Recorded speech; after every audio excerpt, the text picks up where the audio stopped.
Hi guys, and welcome from Comic Boss 1.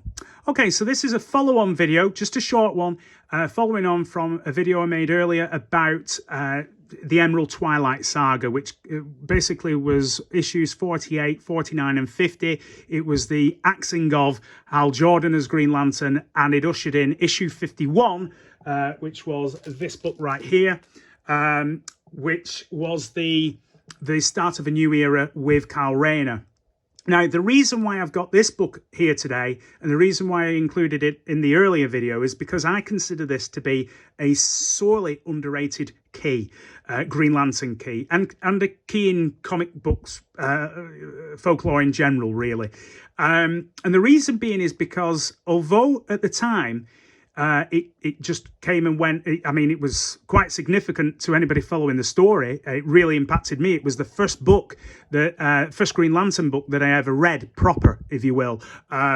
Before that, I'd read a bit of Hal Jordan, bit of Guy Gardner, either in Action Comic backups or in Justice League of America, you know, the 80s run. Great stories.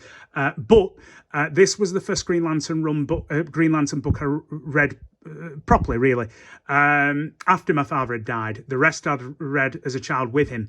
So this book I consider a key, well, for a number of reasons. One, probably the most significant thing that everybody knows about it is that Alexandra DeWitt, Kyle Rayner's girlfriend at the time, died. Actually, she did more than that. She was murdered brutally by this guy right here, Major Force.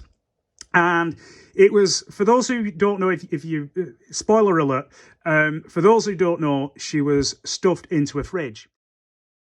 Now, this at the time, yeah, it was brutal, but if you read like issue 59, I think the letters pages that they had in there, it was 59 or 57, something like that.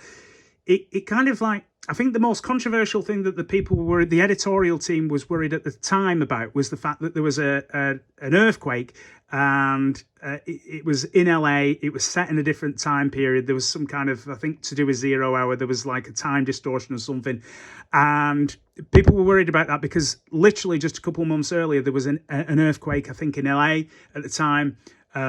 And it was in the real world, and people lost their lives. So they're quite worried about the sensitivities around that. They weren't worried about stuffing Kyle Rayner's girlfriend into the fridge freezer.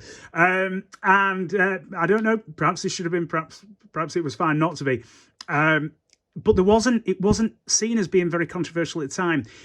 It wasn't until about 4 or 5 years later that it became a sticking point for some people. I believe the lady in question was called Gail Simone, and a couple of her friends basically set up a website, and they were complaining about the way in which this character had been killed off. I think their point was that it was just for the sake of furthering Kyle Rayner's storyline.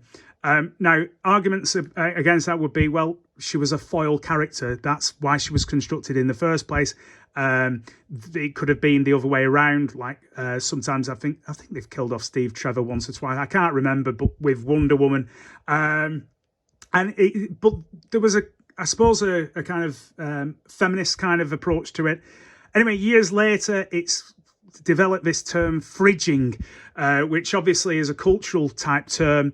It's something that's become quite significant, and obviously the way in which female characters are handled now in comics, I think generally they try to do things slightly differently. That's not a statement about whether it's right or wrong to do it differently. It's just that that's what they're doing. I loved this book, so I'm just being quite clear about that. Judge me on it, whatever. I love this book. This was a key book in my kind of development of my love for comics, and I really developed quite an attachment to Alexandra DeWitt.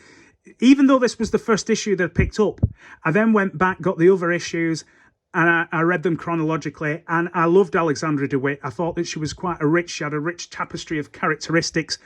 She was a very good, strong influence on Kyle. She remained a strong influence on Kyle subsequently after her murder.